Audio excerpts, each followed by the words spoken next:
I hope they let me heat up all this food for your brother, because it would be a shame if he has to eat it cold. Sure they got a microwave, Mama? You sure you can't change your mind and come with me to visit Luis? I mean, I know he would love to see you. I can't. You know, your brother could be executed any day. And you should try to spend as much time with him as possible while you can. I'm telling you, he would know that I'm upset, and I'd just make him more upset. He's got enough to deal with. I don't want to burden him with my problems. Families are supposed to stick together in times of trouble. I don't know. If I can't get through to you, maybe he can. Mama, please. Teresa, I want you to be happy. Of course I do, but not if that happiness is based on a lie. Now tell Ethan the truth before he finds out on his own. Can't. I'm not going to risk losing him. If he finds out he's little Ethan's father from someone else... He's not going to find out from anyone else. Mama. The only person who could tell him is that blackmailer. And they can't find him. Yeah, famous last words. Ethan and Jared are out there, and that blackmailer is always one step ahead of us. So they won't be able to track him down. What if you're wrong? I'm not going to be wrong. That blackmailer, he's too clever. He's not going to let anyone catch him. I know you only want what's best for me, Mama. But you don't need to worry. I mean, think about it. That monster has had us all dancing to its tune for months now.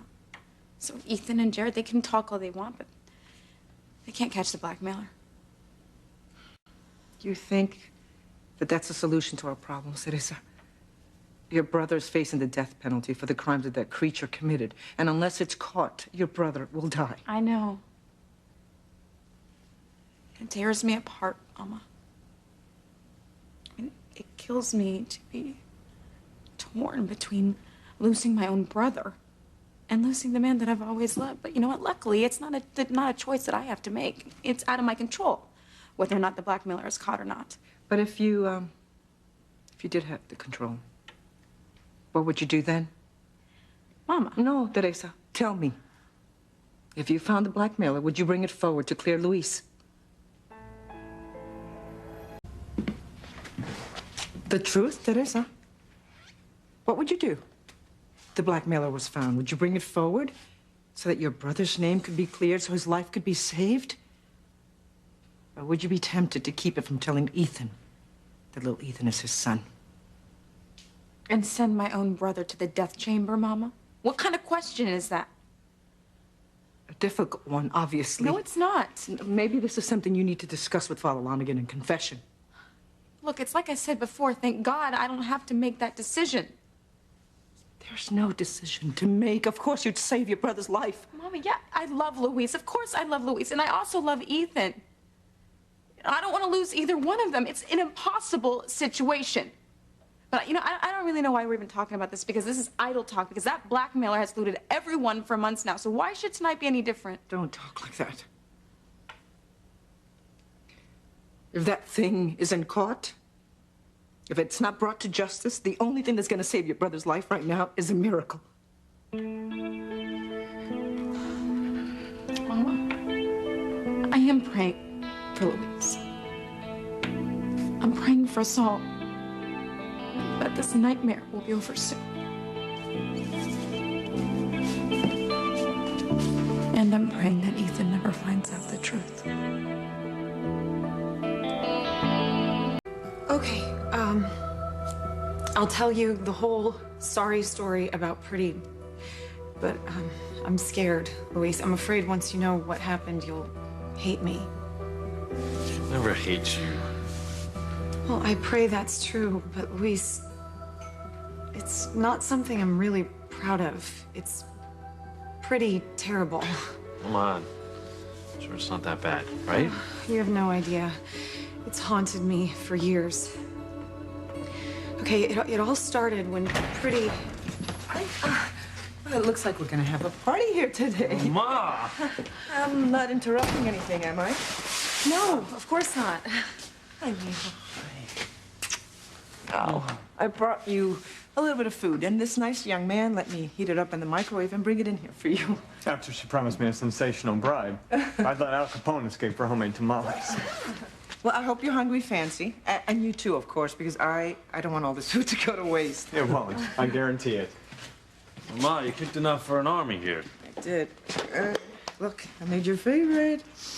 Arroz con pollo, tamales. God, this is wonderful.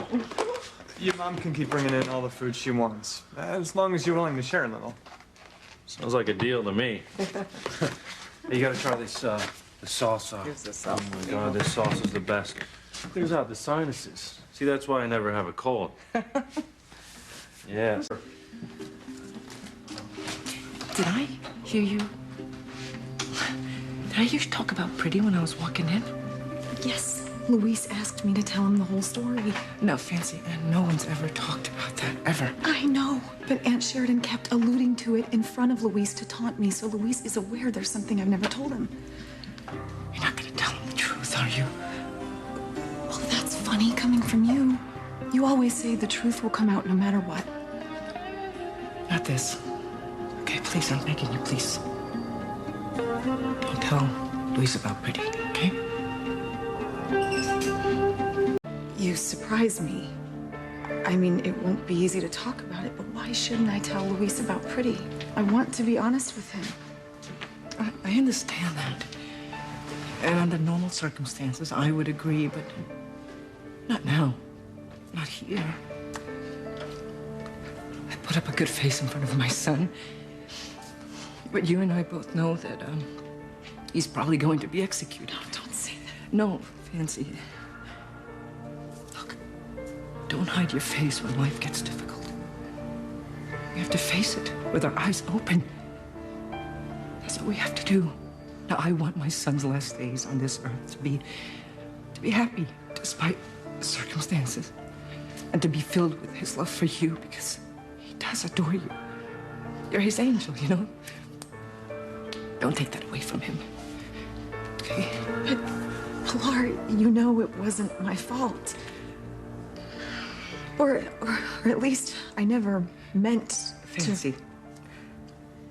All I know is that when that happened, that house was filled with pain.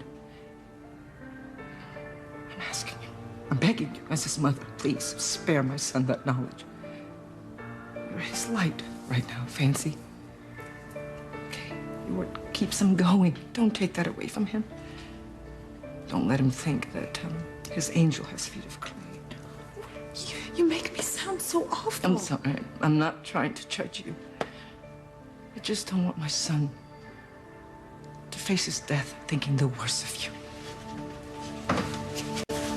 Hey, come and get it. What are you whispering about over there anyway? Oh. Is everything okay? Yeah, of course. Everything is just fine. Is it good? Oh, man. Good.